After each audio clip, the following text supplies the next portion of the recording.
Assalamualaikum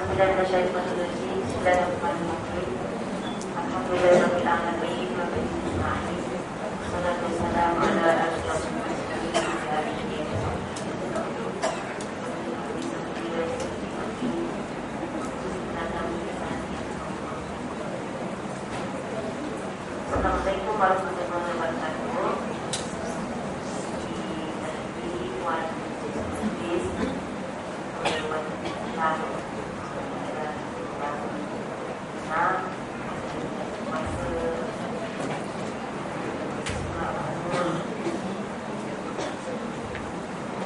Puan, ibu, adik-adik yang dikasih sekalian, sama-sama kita banyak bersyukur kepada Allah Taala yang rahmatnya memberikan kita sekali lagi di pulau yang berkah ini pada pagi ini. Terima kasih kepada penganjur yang sini memberi peluang kepada saya untuk datang kali kedua. Nampak tak sedih ya? InsyaAllah. Dan tajuk yang diberikan kepada saya pagi ini adalah indahnya hidup di bawah naungan Al-Quran.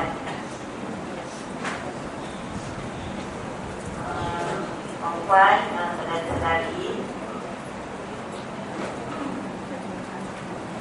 Allahyarham As-Said Kutub rahimahullah menulis sebuah kitab tafsir yang dalam bahasa Arabnya 6 jilid, ya, menguraikan tentang indahnya hidup di bawah naungan Al-Quran itu.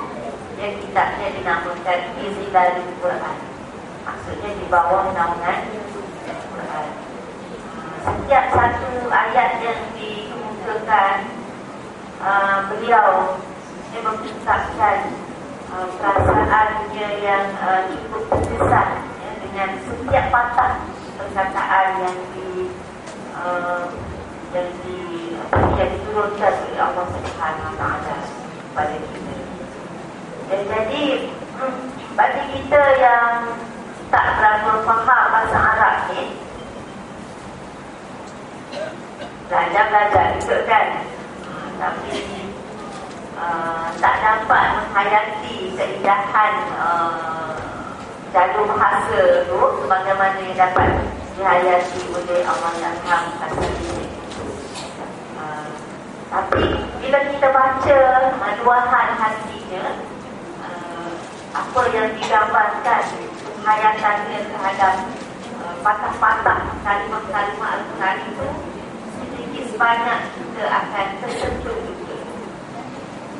Jadi, tapi maknanya itu pun kalau kita boleh baca Arab lah. Kalau kita tak boleh baca Arab, kitab tu sudah ada terjemahannya. Tapi bahasa penterjemah tu ikut apa yang dipaham oleh penterjemah lah.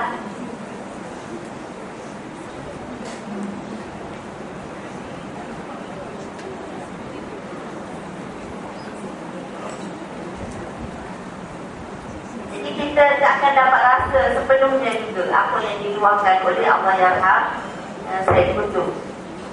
Jadi sedikit sebanyak bila saya cerita mukadimah ni, secara tak langsungnya saya nak tempel suruh belajar bahasa Arab. Ya? Sebenarnya bahasa Arab ini sangat penting untuk kita belajar. Jangan kata ala dua ni sebab kita nak belajar. Sebenarnya tak ada tempoh, tak ada tempoh lah, insya-Allah.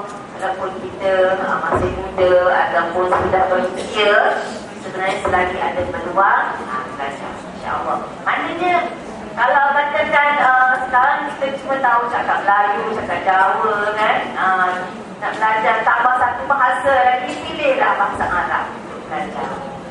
Kata bahasa Inggeris itu penting, bahasa dunia, bahasa komunikasi sedunia. Tapi sebenarnya bahasa Arab lagi penting.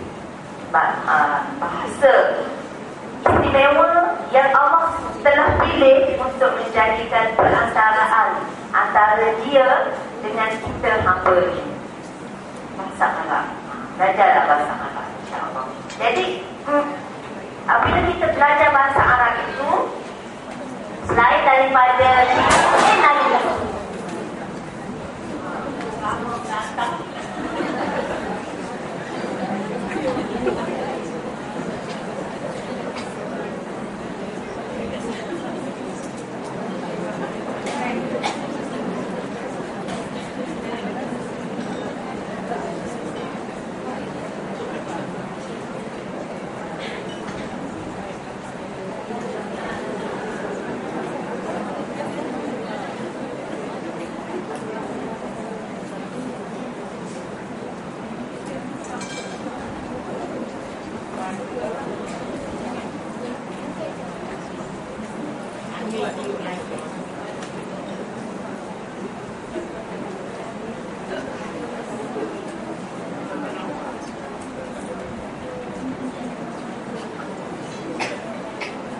InsyaAllah.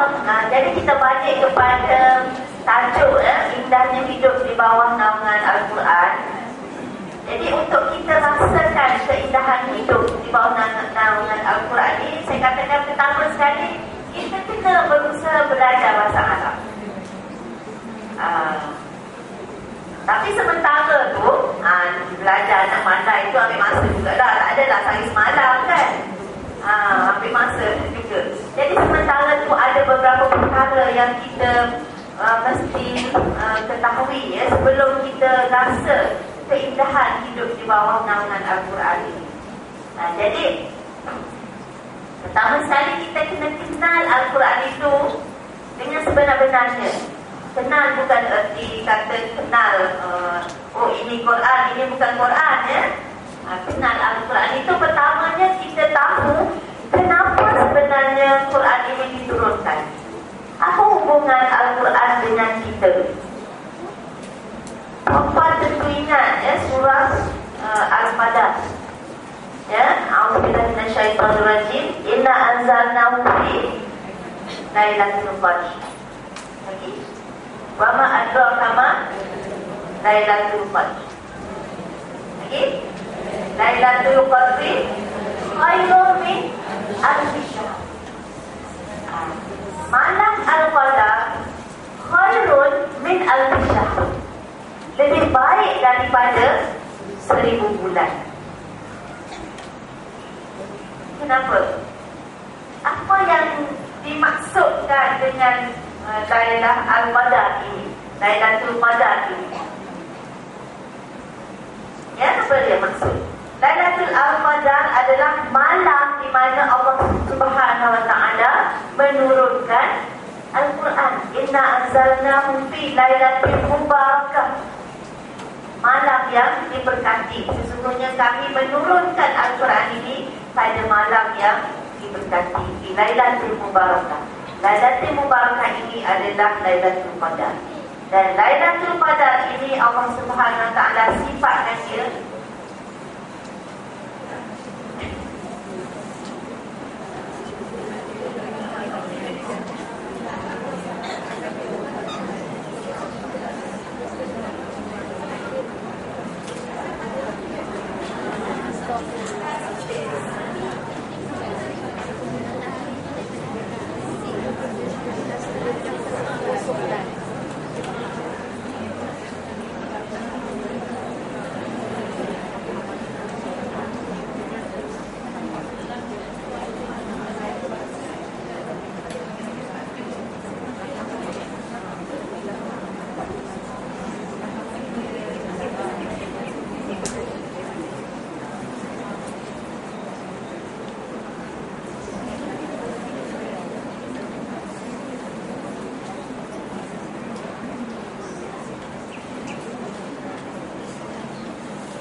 Ya,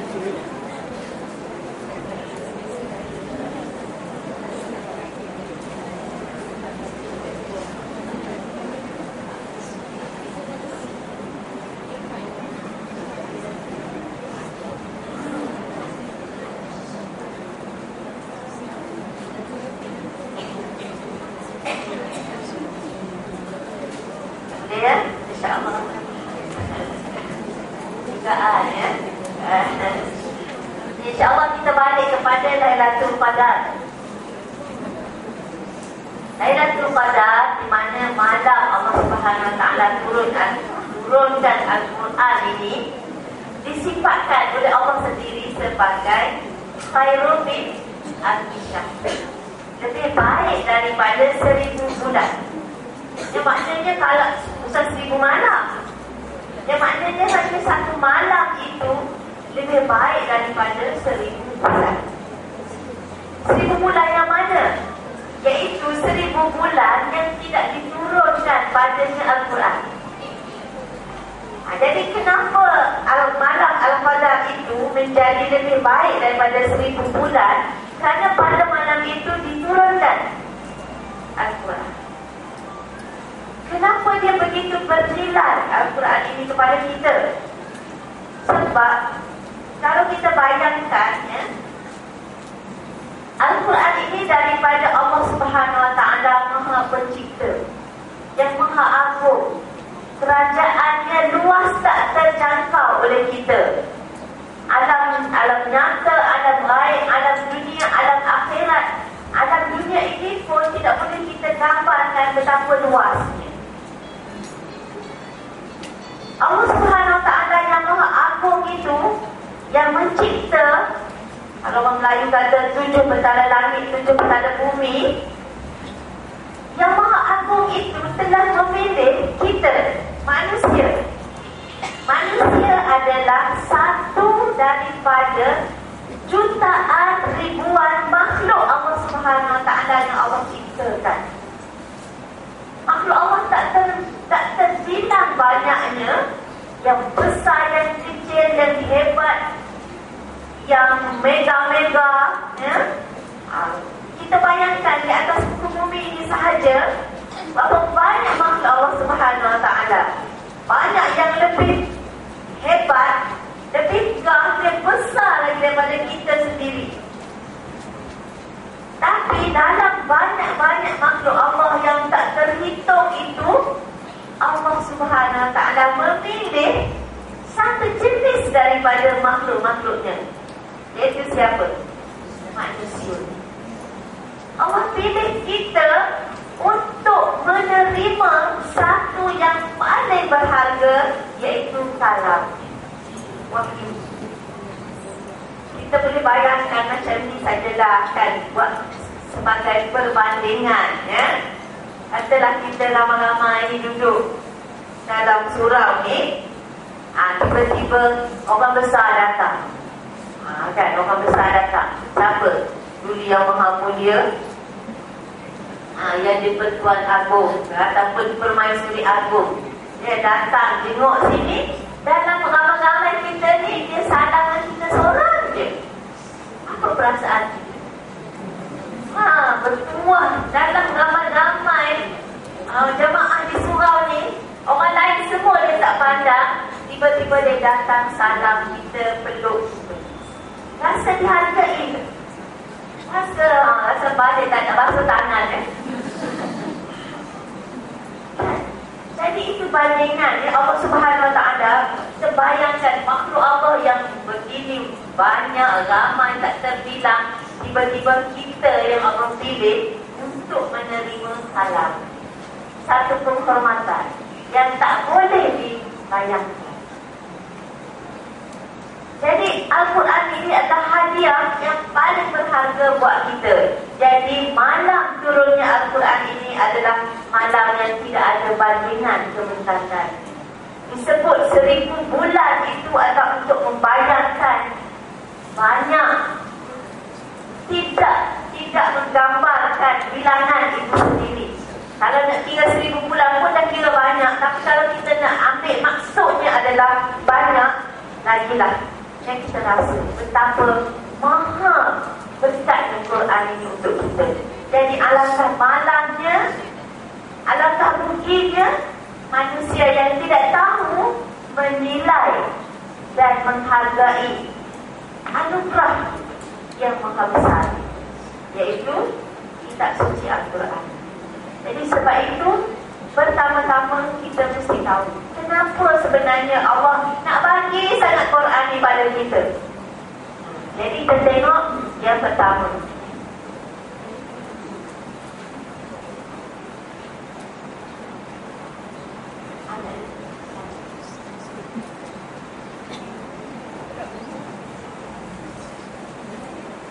InsyaAllah daripada surah Al-Baqarah, Allah Subhanahu Wa Taala berfirman, A'udzubillahi minasyaitonir rajim. Syahrul Ramadan allazi unzila fihi al-Quran. Bulan Ramadan yang diturunkan padanya Al-Quran, iaitu Lailatul Qadar, itu jatuhnya pada bulan Ramadan. Jadi unzila fihi al-Quran. Kenapa Quran ini diturunkan? Ini Allah sebut hudan linnas.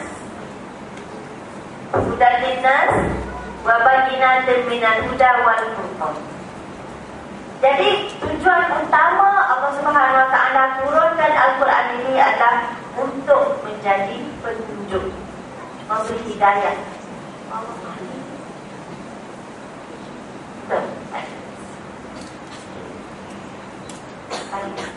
Jadi terjemahannya saya tak masukkan, Bapak boleh tengok nanti di dalamnya. Di dalam surah Al-Baqarah ayat 185. Tapi perkataan yang kita nak ambil di sini untuk mengetahui kenapa Quran ini diturunkan, ini dinyatakan sendiri oleh yang menurunkannya, iaitu Allah Subhanahu Wa Taala. Sudah sebagai petunjuk, sebagai hidayah. Artinya Al-Quran ini diturunkan untuk membimbing kita, memberi petunjuk kepada kita supaya kita mengenali siapa Dia yang mencipta kita, siapa diri kita, di mana kehidupan kita di muka bumi ini, apa matlamat hidup kita, apa jalan yang kita mesti tempuhi, apa matlamat terakhir kita. Semuanya itu dibimbing oleh Allah Subhanahu Wa Taala melalui Al-Quran. Jadi kalau kita tak baca Al-Quran, kita tak akan kenal siapa Tuhan kita. Kita tak akan kenal siapa diri kita. Kita tidak akan tahu kenapa kita hidup di muka bumi ini. Dan kita tidak akan tahu ke mana kita akan pergi selepas kita mati nanti. Dan kita tidak akan tahu apa bekalan dan persediaan yang kita mesti bawa untuk menghadapi hari kematian.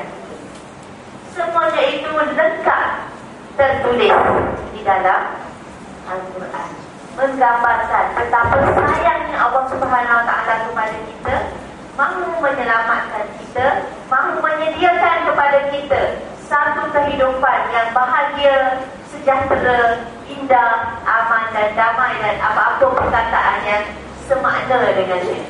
Tapi kalau kita tidak tahu bahawa Al-Quran ini tujuannya nak bimbing kita, kita ingat nak jadi azimat saja, gantung saja, simpan dalam almari sampai berabuk, bila ada orang mati baru nak keluarkan. Jadi kita tidak tahu bahawa dalam Al-Quran itu ada hidayah, ada petunjuk, ada bimbingan. Jadi kita tidak mengambil hidayah itu. Rugi tak? Yang kedua, Al-Quran sumber ilmu. Ilmu adalah suatu yang membezakan antara manusia dengan makhluk-makhluk lain. Satu keistimewaan. Perempuan tentu ingat kisah bermulanya kejadian manusia pertama di muka bumi ini. Ya, Allah Subhanahu Wa Taala sebelum mencipta Adam alaihissalam, Allah telah panggil malaikat jin yang telah dicipta terlebih dahulu daripada manusia. Allah berfirman kepada malaikat dan jin, dia kata wa qala rabbuka lil malaikati inni ja'ilun fil ardi khalifah. Ayat 30 surah Al-Baqarah yang nak tuliskan. Wa qala rabbuka lil malaikati inni ja'ilun fil ardi khalifah. Ingatlah ketika mana Allah berfirman kepada para malaikat, sesungguhnya aku tak menjadikan makhluk di atas muka bumi ini sebagai khalifah. Lalu malaikat bertanya, qalu ataj'alu fiha man yufsidu fiha wa yasfiku dima? Katanya Allah, kau nak ciptakan makhluk di atas muka bumi ini yang akan merosakkan dan menumpahkan darah? Malaikat pun heran, apa tujuan manusia ni dicipta? Kau duduk untuk berkelahi, bergaduh, menumpahkan darah, buat kerusakan, buat pencemaran dan sebagainya. Allah berfirman, ini a'lamu ma la ta'lamun. Allah jawab, sesungguhnya aku mengetahui apa yang kamu tidak ketahui. Kemudian Allah tunjukkan apa kelebihan yang ada pada Adam, pada makhluk manusia yang tidak dijadikan khalifah di bumi ini. Wa 'allama Adam al-asma'a. Allah Subhanahu wa taala mengajar kepada Adam semua nama-nama. Jadi maknanya di sini nak tunjukkan bahawa dengan ilmu yang ada pada Adam itulah yang membezakan dia daripada malaikat yang melayakkan dia untuk Allah jadikan khalifah di bumi. Maknanya di sini nak menggambarkan kepada kita bahawa ilmu itu adalah satu bahan, satu alat, satu perkara yang sangat penting kepada manusia yang dijadikan khalifah di bumi. Jadi dari mana sumber ilmu tu? Kalau Adam Allah ajar direct macam tu kan, tak turun Quran lagi kepada Nabi Adam AS. Tapi untuk kita, anak cucu Adam sekarang ini, sumbernya adalah Al-Quran. Itu saya nak sebut bahawa Al-Quran adalah sumber ilmu. Kita kena bezakan antara ilmu dengan maklumat. Walaupun dua-dua ini berasal daripada perkataan yang sama. Kalau maklumat ni maknanya kita cuma dapat macam dapat khabar, dapat berita kan. Macam banyak kalau orang tak belajar kata apa, pengetahuan kan. Kita tahu itu, tahu ini, tahu itu. Itu sekadar pengetahuan atau maklumat. Tapi ilmu ini adalah sesuatu yang kita yakin, yang meresap dalam hati pemikiran kita sehingga dia melahirkan amal. Jadi ilmu adalah sesuatu yang benar. Maklumat tak semestinya kan. Misalnya kita baca surat khabar hari ni kan, kata berlaku satu accident bas dengan lori. Dia tulis yang mati 21 orang. Pergi cek rupanya 31. Kan, macam tu. Jadi maklumat-maklumat yang sampai kepada kita tak semestinya benar. Tapi kalau ilmu ini, dia adalah sesuatu yang satu kebenaran, tak boleh dipertikaikan. Apa lagi ilmu yang bersumberkan daripada Al-Quran. Dalam surah Al-Kahfi, Allah Subhanahu wa taala berfirman,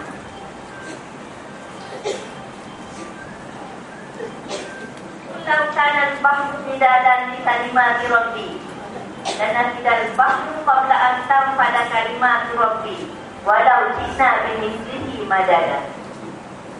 Allah Subhanahu wa taala berfirman, maksudnya katakan, sekiranya air laut itu menjadi dakwah.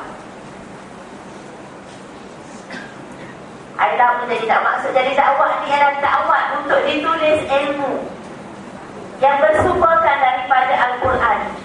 Al-Quran ni kalam Allah. Bukannya ambil air biasa kan, ambil dakwah biasa. Air laut semua tu jadi dakwah.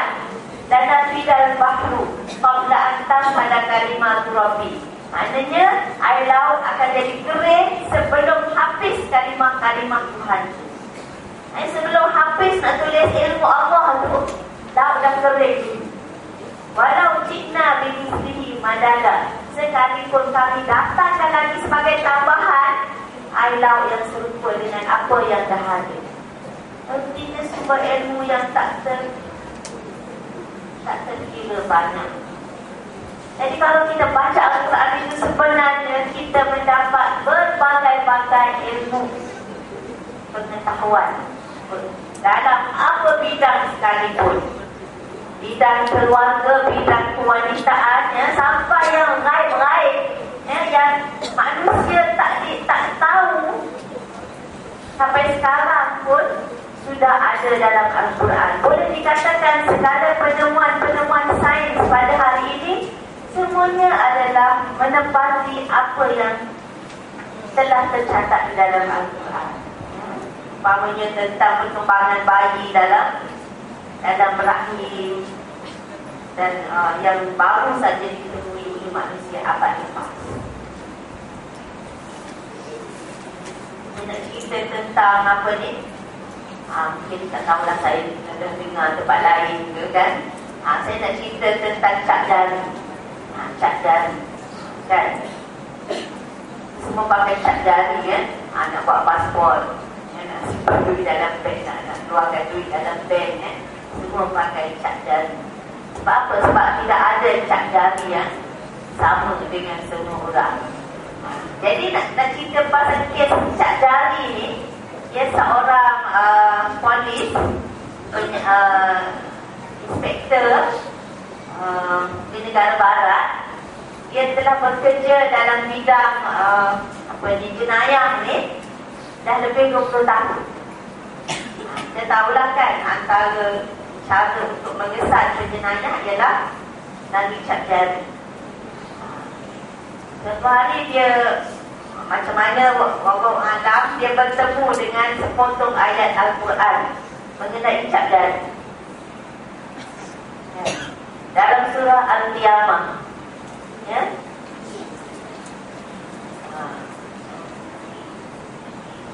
Allah sebut tak ada.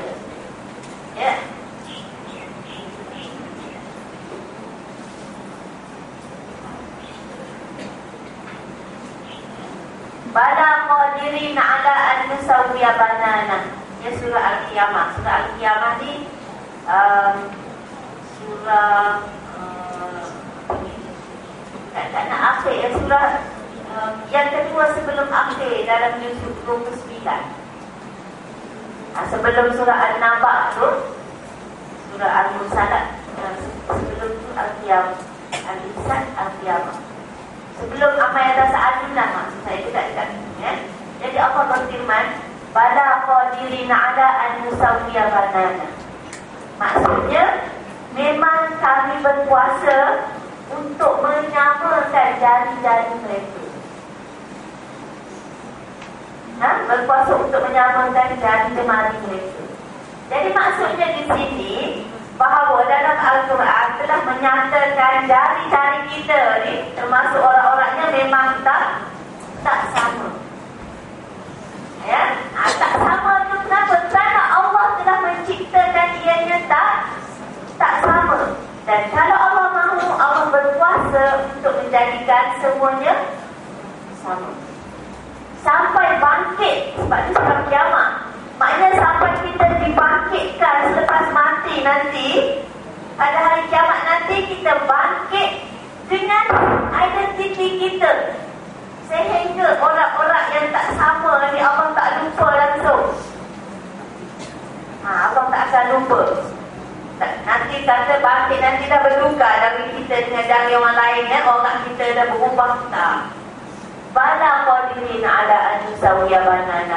Jadi maknanya di situ di hari akhirat nanti bukan saja Allah berkuasa untuk membangkitkan kita semula, malah untuk menyamakan jari-jari kita dengan yang sekarang ini pun Allah tetap kuasa. Tidak ada satu pun yang terlepas dari pengetahuan dan ilmu Allah Subhanahu wa taala. Jadi apabila polis ni baca ayat ini, itu dia terpegun. Dia kata, kitab ni dah ribu tahun dah diturunkan, tapi dia tahu jari manusia ni tak sama. Kan dia takut. Dia kata, macam mana kitab ni yang dah ada lebih 1000 tahun, tapi dia tahu ilmu tu, bahawa jari tak sama. Jadi itu menarik minat dia untuk mengkaji Al-Quran dan alhamdulillah akhirnya memeluk Islam. Itu maksudnya. Jadi ilmu tu tak ada lagi pada zaman Nabi Sallallahu Alaihi Wasallam. Ilmu pasal cat jari ni. Tapi ilmu pasal obat kaki ada. Dan zaman Nabi Sallallahu Alaihi Wasallam. Pernah dengar ilmu pasal orang kata apa? Obat kaki. Zaman jahiliah dulu, ni cerita lain sikit sampingan ya. Saya nak cerita zaman jahiliah sebelum datangnya Nabi Sallallahu Alaihi Wasallam.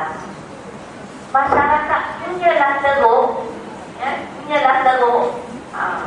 Orang kata lebih teruk lagi daripada zaman sekarang.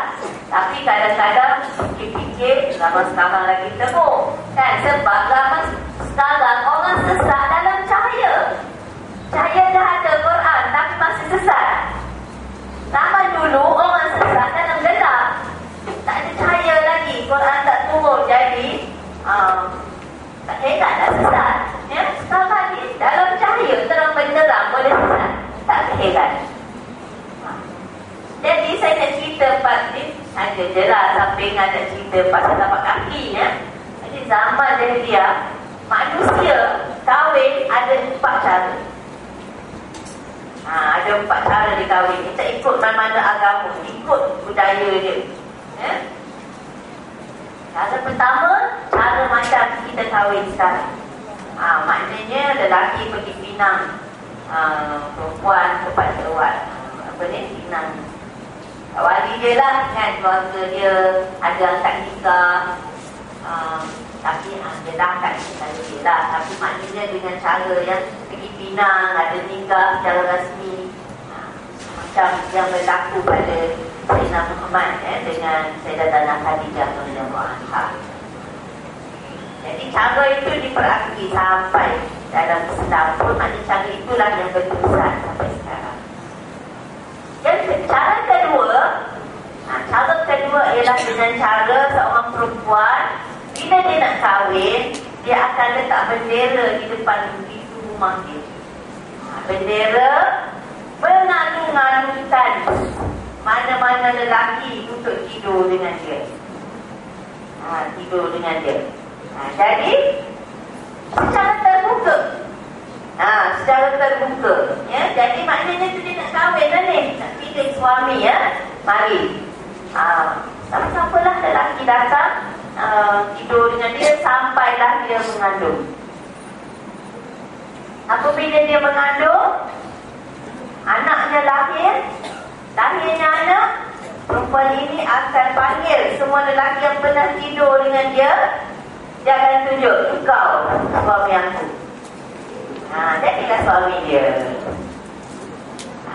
Jadi itu saya kata sekurang-kurangnya dia nak juga jadi suami kan. Tapi kalau orang sekarang, kalau perempuan tunjuk engkau yang menyebabkan aku mengandung, walaupun dia memang dia seorang je, orang yang tak kerja dia kata mana kan, mana pula aku, entah kau tidur dengan siapa lagi, mana aku tahu, dia kata. Tinggal itu saja. Tapi agak janjian masa tu, kalau perempuan tu dah kata engkau, dia tidak ada dah. Dan dia tak kata aku dah ada bini, mana boleh. Sebab masa tu poligami tak ada had. Walaupun dia dah ada isteri 10 orang, yang ke-11 no hal. Maksudnya poligami bukan Islam yang ajar kan. Islam datang mempantaskan. Memang manusia lelaki dah kahwin tak berapa-berapa, dia tak kisah kalau tak datang Islam. Maknanya lelaki boleh kahwin sampai 20 tahun. Kan rahmat datangnya Islam. Bolehlah nak kahwin, tapi jangan lebih lagi 4. Itu pun kalau boleh berlaku sendiri. Jadi itu satu cara ya. Satu cara maknanya perempuan ini tentukan siapa suami ini. Satu cara lagi, sama dengan tadi juga, maknanya lelaki boleh tidur dengan dia sampailah dia mengandung dan dapat anak. Bila dia dapat anak, dia akan cari seorang, bukan memasukkan bilik yang memang ada kemahiran melihat tapak kaki bayi ini, dan dia akan matchkan dengan tapak kaki lelaki yang pernah tidur dengan perempuan ini, dan dia ada ilmu untuk memastikan manakah ayah kepada bayi. Macam sekarang DNA yang kata tapi masa tu dia tengok tapak kaki. Tapak kaki bukan untuk mengesan penjenayah macam kita cap jari, tapi untuk memastikan bapa kepada bayi. Jadi apabila dia menetapkan bahawa ini bapanya, maka dia terimalah itu anak dia dan perempuan itu jadi isteri. Dahsyat cara kahwin dia. Dan satu lagi cara mereka berkahwin ialah sepasang suami isteri. Dia dah kahwin betul ni. Tak kira lah cara dia kahwin macam mana, tapi dia dah jadi suami isteri. Tetapi dia berhasrat untuk mendapat anak dari keturunan orang hebat. Tokoh ke kan, seorang yang berkedudukan ke, seorang yang pintar ke, dia nak keturunan tu. Jadi suami akan berkata kepada isteri, kamu pergi duduk rumah dia, jangan balik selagi tak mengandung. Jadi pergi duduk situ, mengandung, dia pun baliklah rumah suami dia. Suami dia tak sentuh dia sampai anak lahir, dan dia bangga dia dapat anak daripada keturunan yang hebat tu. Suami isteri tu, maknanya suami pun walaupun bukan benih dia, tapi dia rasa bangga dengan anak sebab keturunan. Jadi itu antara 4 cara perkahwinan masa kuliah. Ada tak sekarang? Kan? Ada, tetapi jauh tidak bertanggungjawab. Mana ada bila perempuan sudah disetujui oleh beberapa orang lelaki, kemudian datang kan, nak ngaku jadi suami, ataupun kalau perempuan ditunjuk, tak ada. Tak akan ada. Sebab tu saya kata sesat dulu sesat dalam gelap, tapi sesat sekarang sesat dalam terang. Jadi apa ni? Jadi cakap apa tadi ya? Tiba-tiba keluar benda. Jadi saya nak katakan Al-Quran ini sumber ilmu. Jadi salah satu contoh ilmu cap jari dan macam-macam ilmu. Jadi yang akan kita perolehi apabila kita baca Quran. Tapi sudah tentu kalau baca saja-saja kita tak faham, kita tak akan dapat sumber ilmu. Jadi kita juga bergantung kepada tafsir sebelum kita mahir bahasa Arab.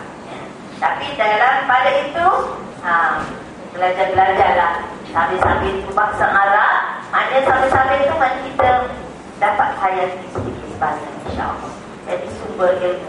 Jadi apa-apa saja ilmu yang tidak bersumber daripada Al-Quran itu ilmu yang mungkin betul, mungkin salah. Tapi ilmu yang bersumberkan Al-Quran adalah ilmu yang pasti benar.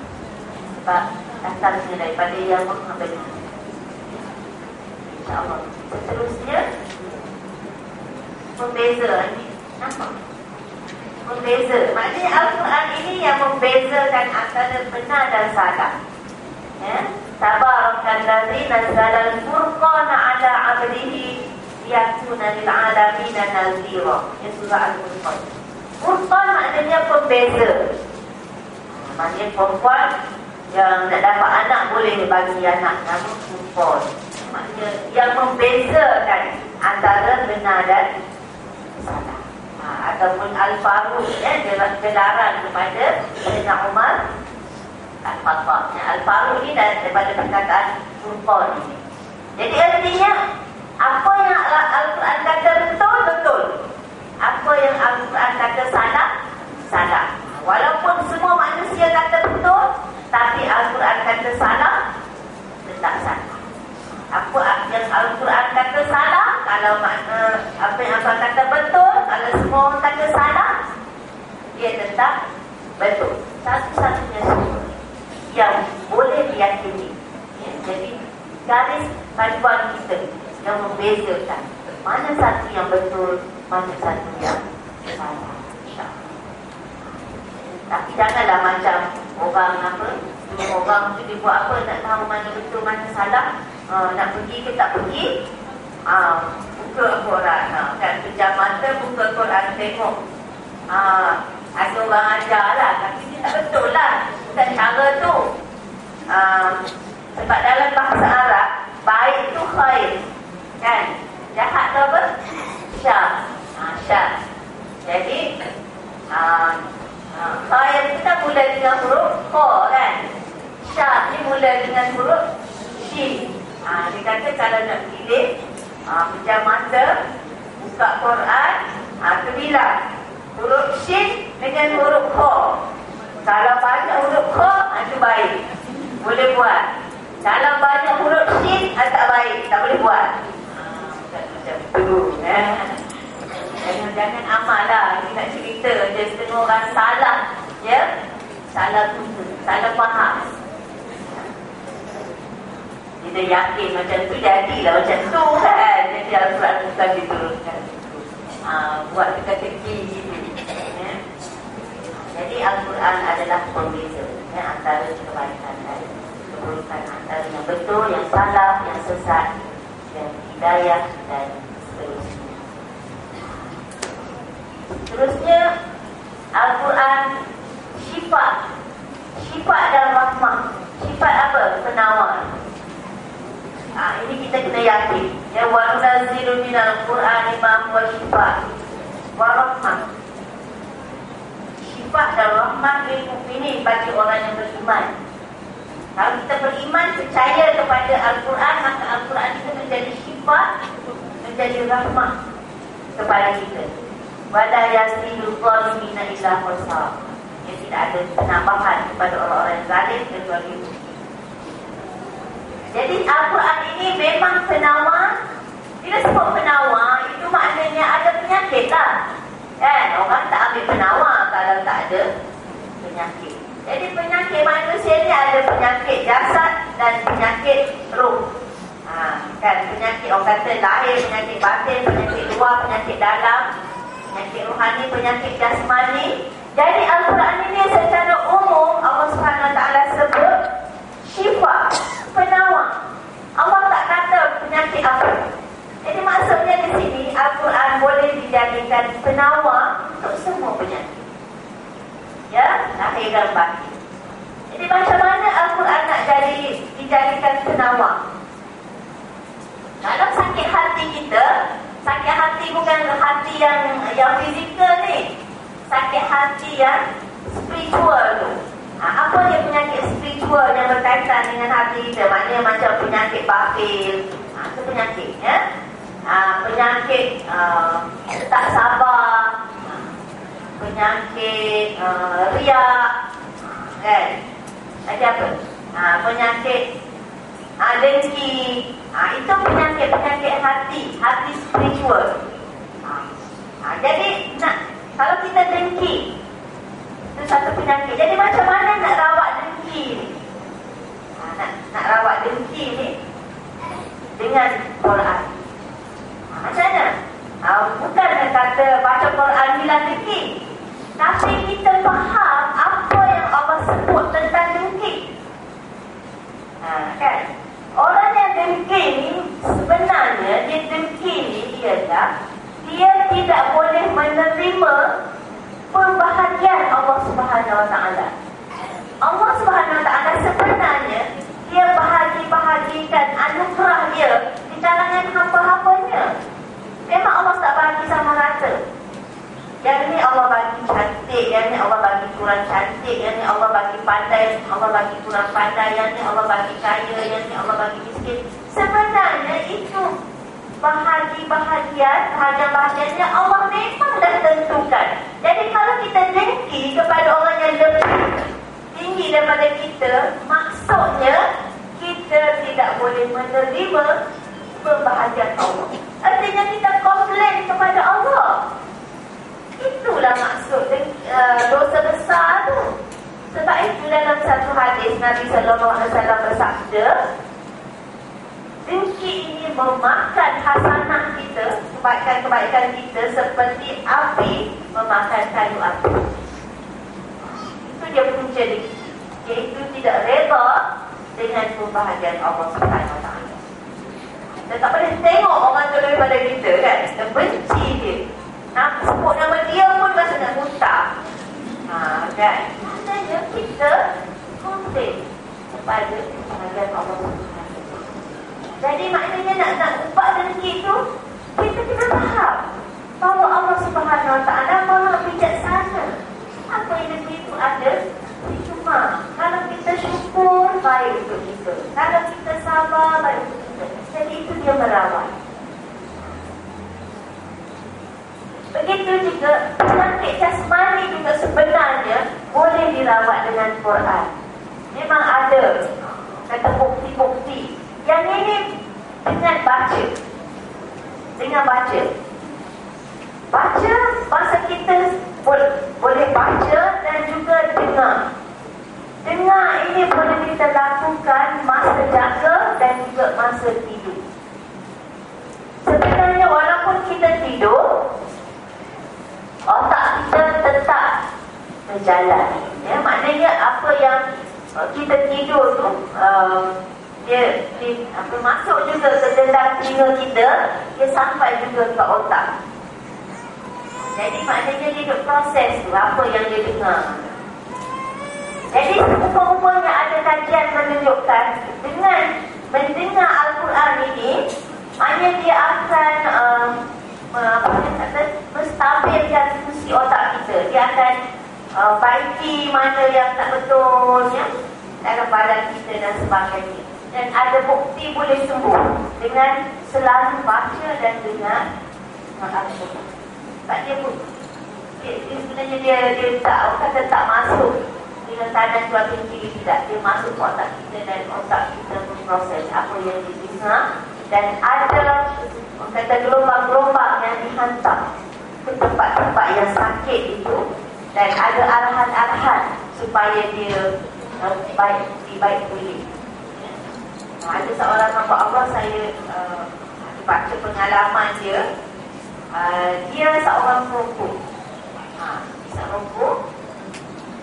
Dan apabila dia cuba berjinak dengan Quran, dia selalu baca Quran, dan kalau dia tidur dia selalu pasang Quran kat telinga dia. Jadi hari-hari dia tukar tabiat banyak baca Quran tu, akhirnya secara tak langsung dia dah berhenti merokok tanpa usaha apa-apa. Dia tak buat usaha apa-apa. Tak ada ambil anti apa-apalah maksudnya, tak ada usaha apa-apa, dia boleh berhenti merokok. Itu satu contoh lah, dan banyak lagi lah pengalaman saya sebut rokok tu, sebab rokok tu penyakit yang banyak dihadapi oleh masyarakat kita. Sekarang ni remaja-remaja perempuan pun ya Allah, dah terlibat dengan perilaku rokok. InsyaAllah. Jadi maknanya kena yakin di mana Quran ini memang mampu ya, mengubat, merawat, tapi dengan izin Allah lah kan. Sebab sebenar-benarnya yang menyembuh itu ialah Allah Subhanahu Wa Taala. Jadi kalau Allah Subhanahu Wa Taala boleh izinkan Panadol itu hilangkan sakit kepala kita, boleh izinkan herba tu Kak Ali itu bagi lancarkan darah kita, jadi lebih lagi lah Allah Subhanahu Wa Taala boleh izinkan ayat Quran ini untuk menyembuh sakit kita. Akan kita lebih yakin kepada tu Kak Ali daripada ayat Quran kan. InsyaAllah itu Kak Ali tu kan izin awal juga kan. Jadi Al-Quran ini lebih lagi lah mampu ya, ada power yang lebih hebat, sebab dia adalah kalam Allah Subhanahu Wa Taala. Seterusnya, Al-Quran adalah kebenaran. Artinya apa yang terkandung dalam Al-Quran semuanya adalah kebenaran. Yang tidak ada sesuatu yang perlu diragukan dan dipertikaikan. Surah Al-Baqarah juga, Al-Haqqu min Rabbik fala takunanna minal mumtarin. Kebenaran itu daripada Tuhanmu, maka janganlah kamu termasuk orang-orang yang ragu. Jadi walaupun kadang-kadang suatu ayat itu kita tak faham, ya, kita tak setuju dan sebagainya, tapi kita kena yakin bahawa Al-Quran itu adalah kebenaran yang mutlak, ya, sebab dia datangnya daripada Yang Maha Benar.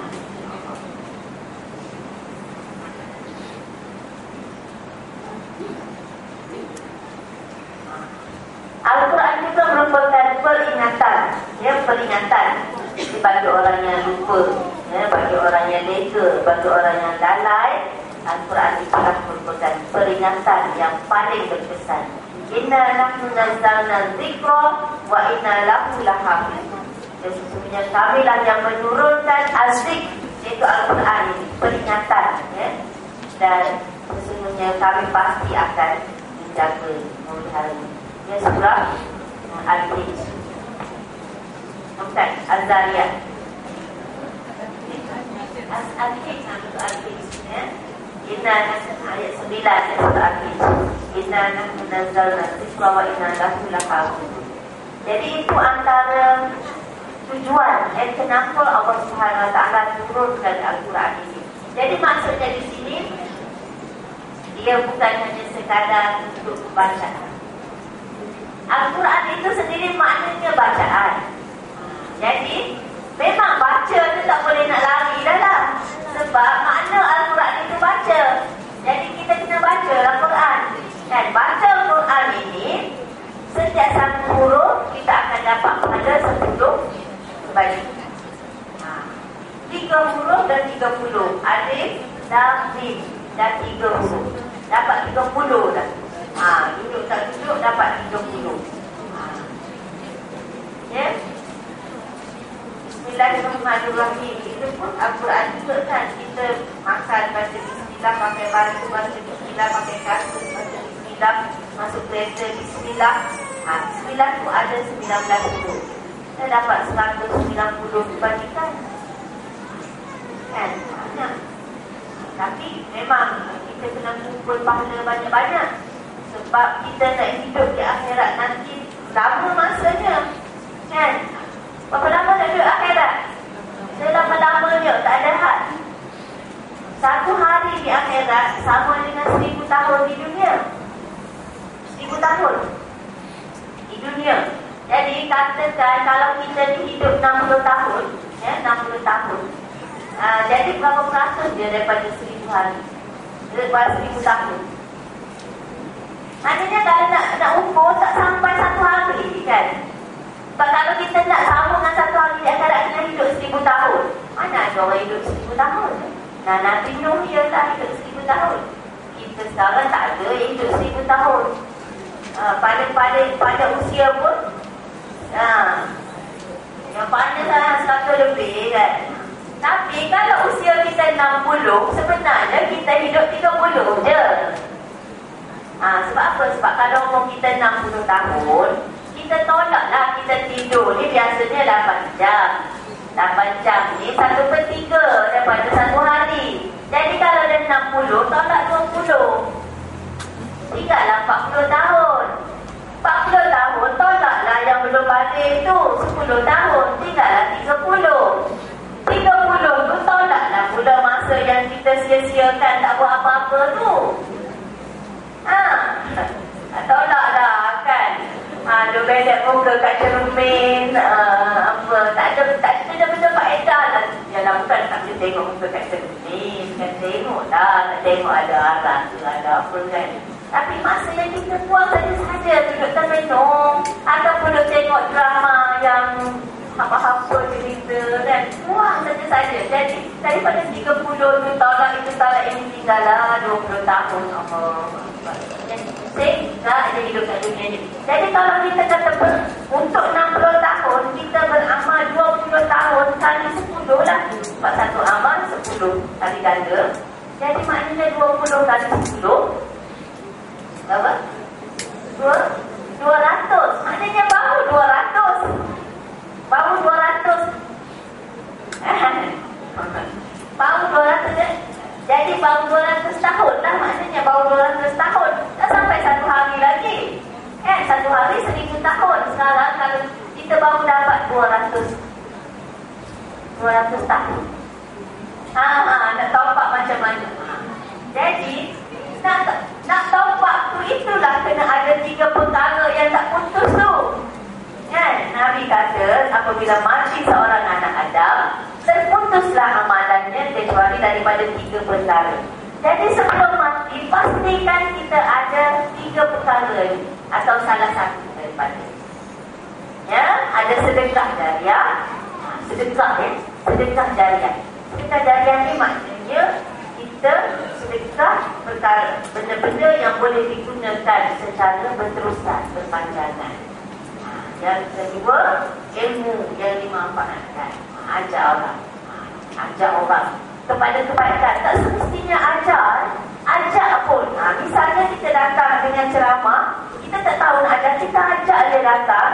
Jadi bila dia duduk sini, dia dapat pahala kita pun dapat. Dan kalau dia amalkan apa yang dia dengar tu, dia dapat pahala, kita pun dapat. Lepas tu dia bila terkesan, rasa insaf, rasa sedar, dia ajak pula kawan dia, dia dapat pahala tu, kita pun dapat lagi. Dan kawan dia pula ajak pula jiran-jiran, dapat lagi. Jadi berterusan. Itu maksud ilmu yang dimanfaatkan. Tak semestinya kita yang ajak, tapi kita yang mengajak dia kepada mengamalkan ilmu. Itu kena ada. Jadi puan-puan, jangan orang kata segan-segan nak ajak orang kepada kebaikan. Bila nak pergi ceramah dengan ceramah ke program macam ni, tengok kereta muat lagi ni, ada siapa nak penuhkan kereta, ajak. Jangan fikir dia tak nak kan. Tak apa, dia tak nak pun, kita dah ajak dah. Kan? Ajak tu dah dapat pahala ngajak. Kan? InsyaAllah. Satu lagi anak yang soleh yang mendoakan kita. Anak ini tak semestinya yang kita lahirkan, tapi anak yang kita didik. Kan? Kalau Allah tak bagi rezeki pada kita, mandul ke apa, kan? Kita didik anak. Kalau kita tak dapat didik sendiri, sponsor pengajian dia. Sampai dia jadi seorang manusia yang soleh, dia akan sentiasa doakan ibunya yang telah sponsor dia belajar. Anak tu juga. InsyaAllah. Jadi tinggal 3 perkara atau salah satu. Jadi walaupun kita dah mati, kita bawa bekal untuk 200 tahun, berterusan. Kita akan dapat taubat, ya. Berterusan insyaAllah. Jadi itu maksudnya memberi kita peringatan, ya, peringatan supaya kita sentiasa sedar, insaf, kemana kita akan pergi dan apa yang kita perlu bawa bekal, insyaAllah. Seterusnya, jadi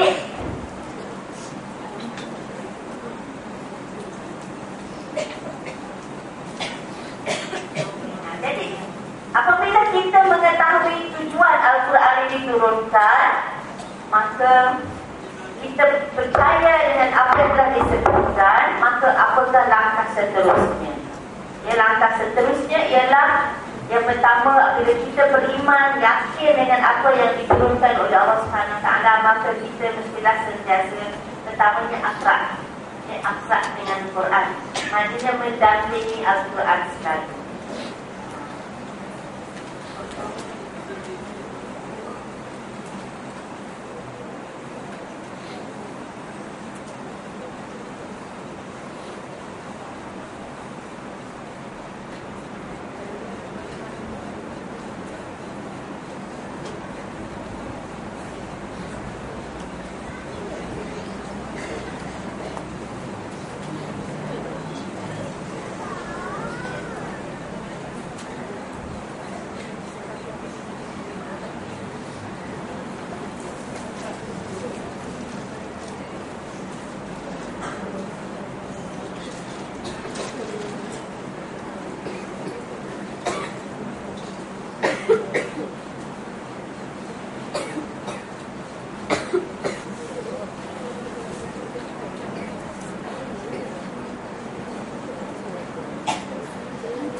sentiasa mendampingi Al-Quran dengan membaca